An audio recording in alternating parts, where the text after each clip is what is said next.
Los pastores Rafael y Adriana Lemes nos enseñan paso a paso los tesoros de las Escrituras. Descubriremos cuánto nos ama Dios y qué ha ganado para nuestro beneficio. Este programa es patrocinado por nuestros amigos, miembros y socios de Iglesia Palabra Pura y Blaze Ministries International. Le damos la bienvenida a nuestros oyentes de Blaze Ministries. Somos Rafael y Adriana trayéndote la explicación de las Escrituras para que entiendas quién eres en Cristo, lo que Jesucristo ha hecho por ti y para ti. Estamos en un tema acerca de nuestra autoridad y para saber acerca de nuestra autoridad tenemos que entender qué fue lo que hizo Jesucristo por nosotros, Él por qué vino y por qué nos ha delegado una autoridad. Y para saber el por qué vino siempre tenemos que irnos a la palabra. Rafael, ¿por qué vino Jesucristo? Para que nosotros entendamos cuál fue la autoridad que Él nos dejó, ya que Él ganó algo. Exactamente, Adriana, como tú lo has dicho, si la autoridad la tenemos en Cristo, lo principal o lo que deberíamos averiguar primero es ¿por qué vino Cristo? Porque si nuestra autoridad está en Él, ¿verdad? Y Él nos las delegó, entonces primero tenemos que ir a las bases, y la base es entender la razón por la cual Él vino. Y la primera, y obviamente como tú dijiste, la gente tiene muchas ideas al respecto, pero tenemos que ir a la palabra para encontrar lo que Dios dice al respecto. Eso es lo importante. Y lo encontramos en Primera de Juan, en el capítulo 3, en el versículo 8, en la segunda parte de ese versículo, en la Reina Valera, dice: y apareció el Hijo de Dios para deshacer las obras del diablo. Pero en la nueva versión internacional dice, en el versículo 8, en la segunda parte dice: el Hijo de Dios fue enviado precisamente para destruir las obras del diablo. Entonces la razón principal por la que Jesucristo vino a la tierra fue para destruir las obras del diablo. Y mira lo interesante, Rafael, dice que fue enviado. Enviado. Esto a lo mejor la gente lo lee y no lo medita. ¿Por qué no lo hizo desde allá arriba? ¿Por qué no lo hizo como un espíritu? ¿Por qué tuvo que ser enviado? ¿Por qué no se quedó en los cielos y desde los cielos hizo lo que tenía que hacer? Y simplemente es porque Dios cumple su palabra. Y como Dios es un espíritu, donde dice que Dios es un espíritu, está en Juan 4:24. Ahí dice, Dios es espíritu. Por lo tanto, como espíritu, no tenía aquí autoridad delegada en la tierra. El espíritu de Dios había delegado a los cuerpos de Adán y Eva, cuando sopló sobre ellos, les delegó autoridad en esta tierra. Por lo tanto, cuando ellos le entregaron a Satanás, que lo hicieron el Dios de este mundo, entonces el mismo Dios, para poder intervenir en los asuntos de la tierra, tuvo que convertirse en un hombre. Esta es la razón por la cual tuvo que mandar a su Hijo, al Señor Jesucristo, a esta tierra. ¿Por qué? Porque la autoridad había sido entregada a los seres humanos. Exactamente, al hombre, correcto. Y Dios no tenía un cuerpo físico. ¿Por qué? Porque la palabra dice en Juan 4:24. En 4:24, Adriana, el versículo dice...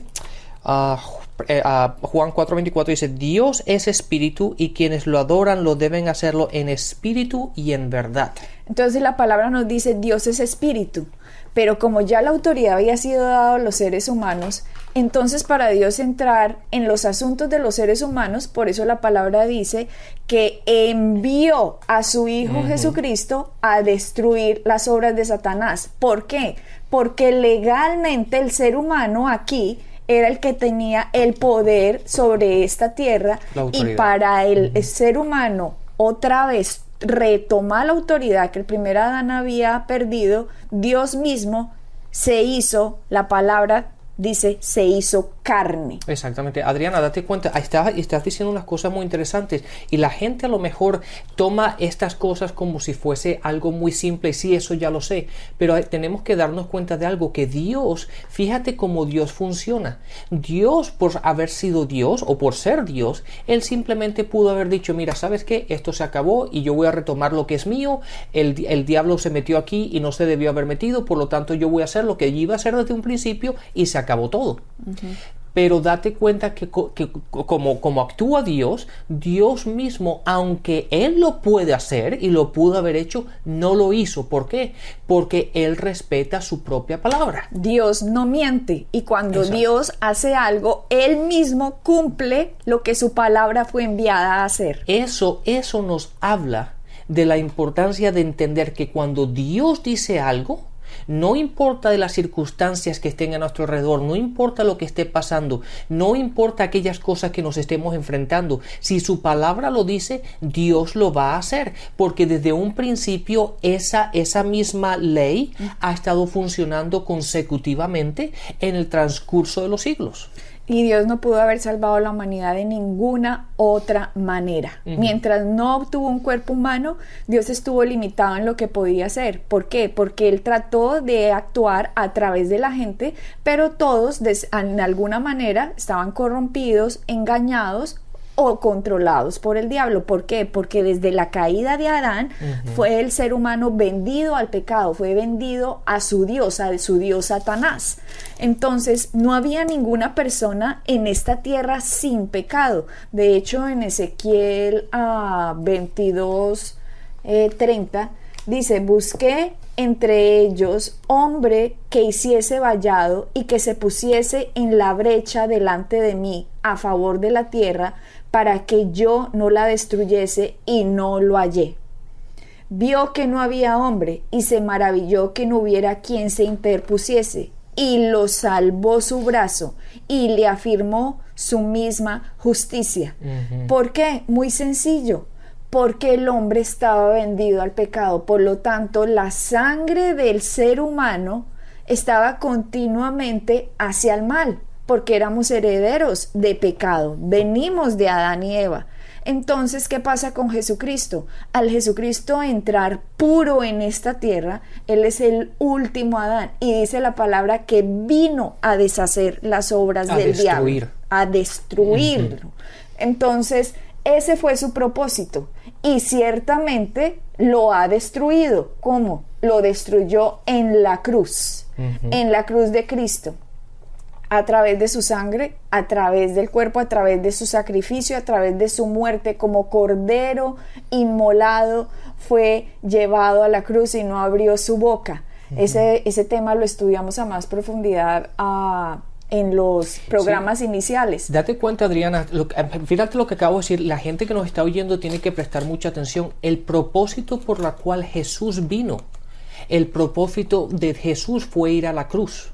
Desde un principio el propósito, Él sabía. Date cuenta que primera de Juan 3:8, la segunda parte del versículo, como lo leímos antes, dice que Él vino a destruir las obras del diablo.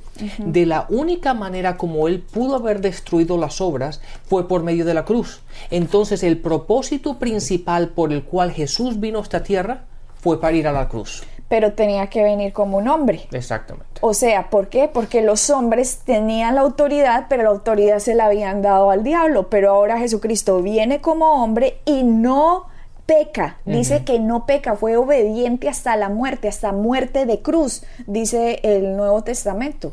Por lo tanto, Jesucristo, al ser hecho hombre, Dios hecho carne en la tierra, toma la autoridad del hombre. Exacto. Y en la autoridad del hombre la usa como la tuvo que haber usado el primer Adán, pero no la usó. Ahora Jesucristo, el último Adán, utiliza esa autoridad, es uno con el Padre. Lo que el Padre dice, el Cristo hace, y el Espíritu Santo a través de él ejecuta, porque funcionan como uno. Esto es un gran misterio y no nos vamos a poner ni a explicar porque nadie lo podría explicar. Son cosas que vamos a entender seguramente después, cuando conozcamos cómo fuimos conocidos y cuando el Padre nos revele más acerca de Él. Pero ellos son tres, funcionan como uno. Sí, de hecho hay muchos, y si la gente lo ha oído mucho, dicen, se explica de esta forma, que Dios Padre es el arquitecto, Jesús es el que lo hace, pero el Espíritu Santo es el que lo revela. Esa es de la manera como funcionan, y eso lo vemos lo vemos en toda la Biblia, que Él es Dios el que hace todo el plan. Jesucristo lo ejecuta, pero es el Espíritu Santo el que nos lo revela. Y es interesante, Rafael, que es una Trinidad, el Padre, el Hijo y el Espíritu Santo. Y si nos vamos a ver, nosotros también somos una Trinidad. No sé si la gente lo ha pensado, pero nosotros somos espíritu, alma y cuerpo. Correcto. La diferencia es que el Padre, el Hijo y el Espíritu Santo funcionan como uno solo. Ellos no tienen problema para funcionar como uno solo. El problema nuestro es que nosotros a veces parecemos esquizofrénicos. El espíritu dice una cosa, pero la carne es más fuerte, entonces resulta siendo que hacemos lo que la carne dice y no lo que el espíritu dice, porque nuestra mente no ha sido renovada. Nosotros tenemos que funcionar como una Trinidad también, pero haciéndole caso al espíritu, no a la carne ni al alma. Exactamente, tenemos que funcionar en armonía. Esa es la batalla que nosotros tenemos todo el tiempo entre la carne y el espíritu, y no funcionamos como en armonía, no como armonía, pero en armonía, como lo hace la Trinidad. Y esa es la batalla que tenemos nosotros constantemente entre el satisfacer a la carne o el seguir el espíritu de acuerdo a la palabra. Jesucristo decía: yo solo digo lo que oigo a mi Padre decir. Jesucristo vino a actuar en completa obediencia a lo que el Padre le decía, y el Espíritu Santo ejecutaba a través de Jesucristo. Entonces ellos, el Dios en unidad, viene Cristo ahora en la tierra, se hace hombre, destruye las obras de Satanás en la cruz, porque aquí en la tierra hubo un hombre perfecto, y ese hombre fue Jesucristo, y Jesucristo pagó el precio del pecado en la cruz del ser humano. Para eso derramó su sangre. ¿Por qué? Porque el hombre tenía que pagar su pecado, pero Jesucristo pagó nuestro pecado en su cuerpo. Por eso es que su sangre ahora nos ha limpiado, por eso es que ahora somos redimidos, ahora somos perdonados por el sacrificio de alguien que no merecía morir. Somos nosotros los que merecíamos estar en esa cruz, pero aún así se hizo un intercambio. Él fue a la cruz en nuestro lugar. Él tomó nuestra injusticia para hacernos la justicia de Dios en Cristo Jesús. Él sufrió los dolores de la muerte para que nosotros no tengamos que sufrir esto, sino que ahora una persona en Cristo, simplemente al morir, dice Pablo, estar presente, estar ausente del cuerpo es estar presente con Cristo, estar presente con Dios. Entonces, todo lo que Cristo lleva, ahora el creyente tiene una autoridad delegada debido a que Jesucristo tomó algo en la cruz que nos pertenecía. Todo el mal que nos pertenecía, toda la maldición que nos pertenecía, todo el pecado que nos pertenecía, la injusticia, el castigo. Por eso Isaías dice: el castigo de nuestra paz fue sobre él, para que ahora nosotros podamos vivir en paz con Dios. Exactamente, eso es lo que te iba a decir ahora. ¿A qué paz se estaba refiriendo? La paz que no tenía el hombre con Dios, porque éramos sus enemigos en ese caso, pero ahora que ya ha llegado la paz porque hemos sido reconciliados con Él. ¿Sabes, Adriana? Pensando en todo esto y hablando sobre esto, yo estaba pensando, ¿tú sabes lo que es el saber que estar en el ministerio, o sabiendo que Jesús estaba entrando a su ministerio cuando fue bautizado, ¿verdad? Y cuando la palabra dice en Mateo 4 que fue llevado al desierto, pero ya él sabía cuál era su propósito. Él sabía que su propósito iba a terminar en la cruz. Entonces, cuando nosotros entendemos que ese hombre, que Jesús caminando en esta tierra, Dios hecho hombre caminando en esta tierra, el amor tan tremendo que tenía hacia y para nosotros, que él sabía que cada paso que daba, cada día que se despertaba, era un día más cercano al final, que era la cruz. Que era pagar por la culpa de nuestro pecado. Exactamente. Entonces, ahora cuando nosotros hablamos como si Satanás tuviera más autoridad que nosotros sobre él, estamos invalidando y diciendo que lo que Jesucristo hizo no tiene validez ninguna. Es por eso que es tan importante el entender la autoridad que tenemos en esta tierra y la autoridad que Jesucristo nos delegó a nosotros, y que Satanás no es absolutamente nada. Es un cero a la izquierda. ¿Debido a qué? A que ahora nosotros estamos en Cristo, y lo que le pertenece a Cristo es nuestro, porque hubo un intercambio. En la cruz Él llevó todo lo que nosotros nos merecíamos, pero ahora nos da a nosotros lo que no nos merecemos. He ahí la armadura del creyente. He ahí cuando la palabra dice que nos pongamos el yelmo de la salvación. He ahí cuando la palabra dice que calcemos los pies con el apresto del evangelio de la paz. He ahí cuando la palabra dice toma el escudo de la fe. Toma el yelmo de la salvación, la espada del Espíritu, cuando dice que nos ciñamos con la coraza de justicia, porque es una armadura que nos dejó Cristo puesto a nosotros. Claro. Eso no es una definición, Rafael, como mucha gente hace que, ay, me voy a poner la coraza de la justicia, el yelmo de la salvación, y hacen una mímica de todo, pero no entienden que esas palabras tienen un significado que nos fue dado a través del sacrificio de Cristo. Por lo tanto, ahora Dios nos ve a nosotros como si no hubiéramos cometido pecado, porque ahora somos la justicia de Dios en Cristo, ya que Él pagó por la paga de nuestro pecado en la cruz. Claro, es que una de las cosas muy importantes que la gente debería hacer, que tú y yo hemos hablado y constantemente hablamos, es el entender y el meditar en el aspecto de que estamos en Cristo. Eso es muy importante, porque Dios no nos ve a nosotros, no te ve a ti y a mí. Dios no me ve a mí como Rafael, mis imperfecciones y lo que yo hago, lo que he hecho, yo lo he dejado de hacer. Dios me ve a mí en Cristo. Y yo soy el que me tengo que ver como Dios me ve, para que mi espíritu, mi alma y mi cuerpo puedan actuar en armonía. Para que no lo que Cristo hizo en la cruz se quede en vano, porque simplemente en mi mente lo desconozco y por lo tanto veo a Satanás gigante, gente que le tiene un miedo y hacen una cantidad de payasadas que con el diablo, con estas guerras espirituales y que no sé qué. No, la guerra ya fue dada en la cruz y Jesucristo ya ganó la batalla. Somos nosotros los que tenemos que saber en qué posición nos dejó Dios a nosotros a través del sacrificio de Cristo.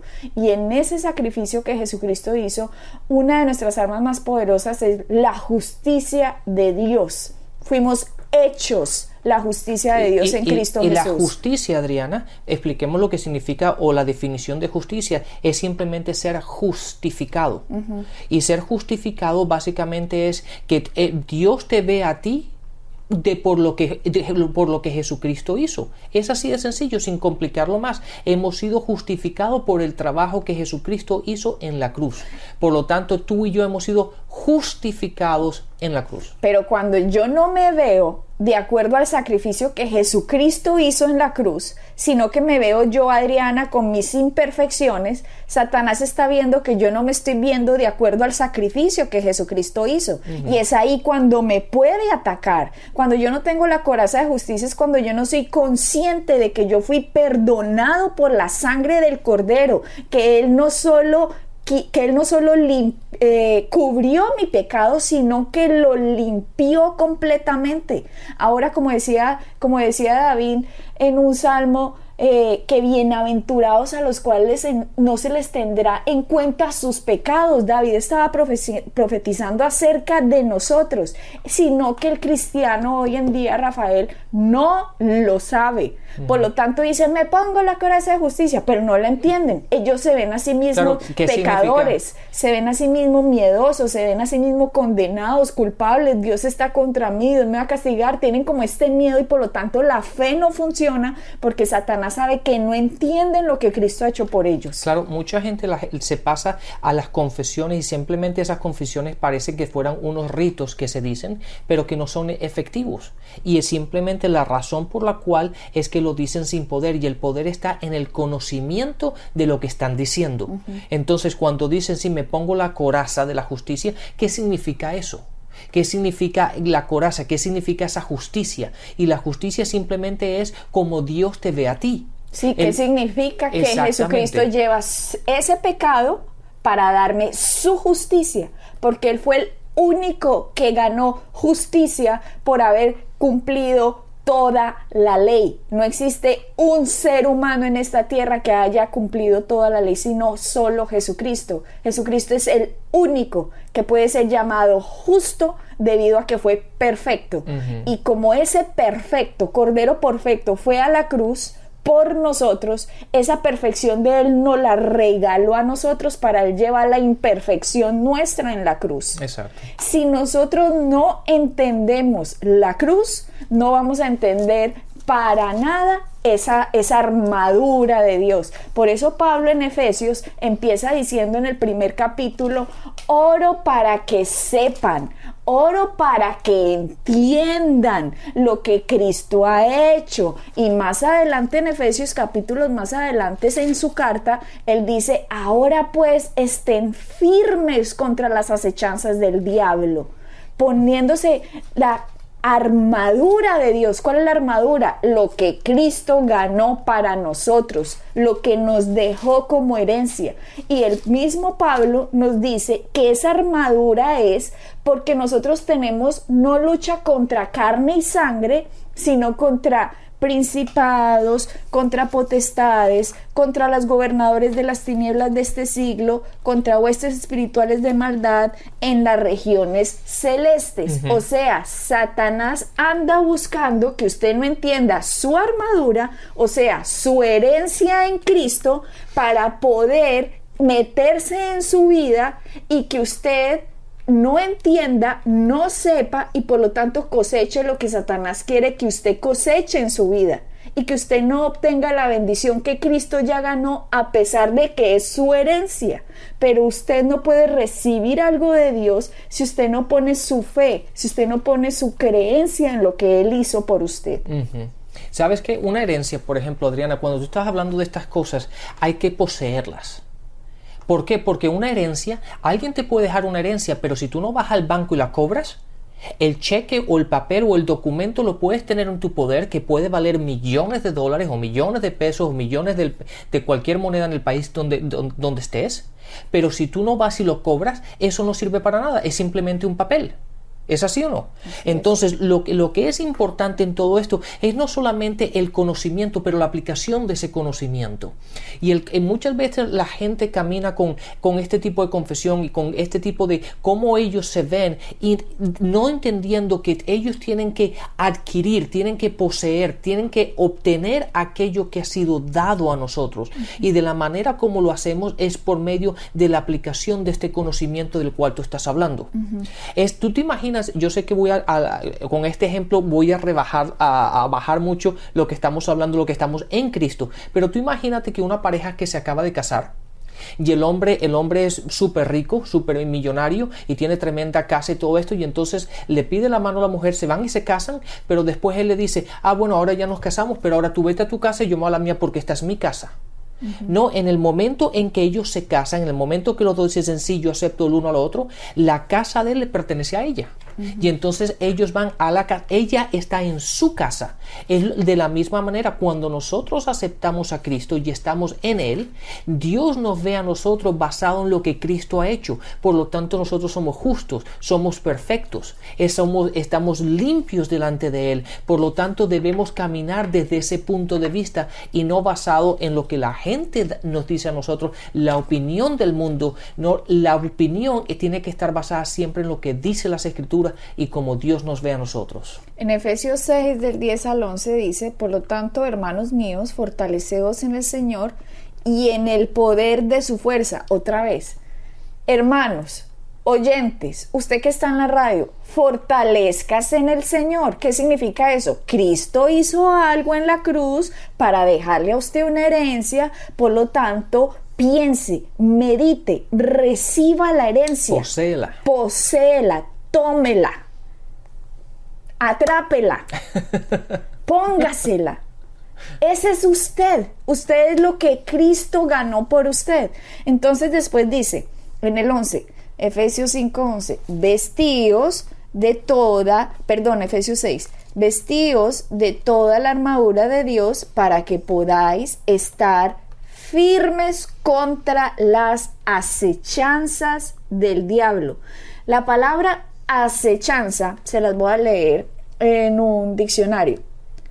procedimiento engañoso para atraer a una persona a una situación dañosa para ella. Vea pues, otra vez se la voy a repetir. La palabra dice, estamos firmes contra las acechanzas del diablo. Y si nos vamos a mirar acechanza, mire lo que dice el diccionario acerca de que es acechanza. Se los vuelvo a repetir. Una acechanza es un procedimiento engañoso para atraer a una persona a una situación dañosa para ella. Entonces, ¿qué nos está diciendo Pablo? Satanás va a estar detrás del creyente para atraerlo hacia algo que le cause un mal al creyente.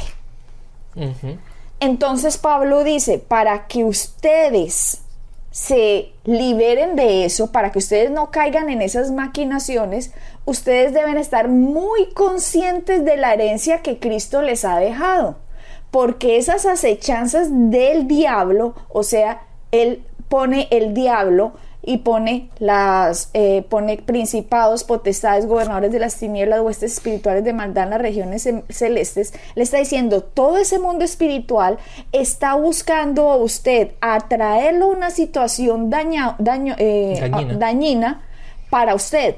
Entonces Pablo dice, esté muy seguro de quién es usted en Cristo todos los días de su vida que usted camina en esta tierra.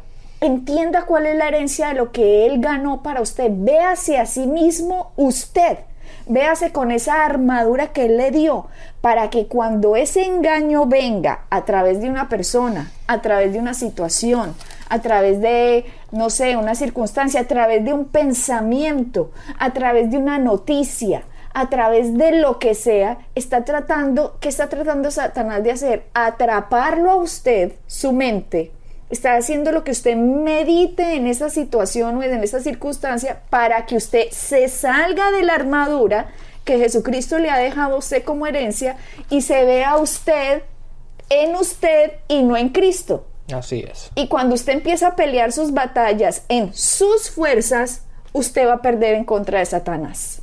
Date cuenta, Adriana, exactamente lo que tú estás diciendo es tan valioso que deberíamos romper eso un poquito más. Pero la batalla de todo esto, ¿dónde la tenemos? La batalla está en nuestra mente.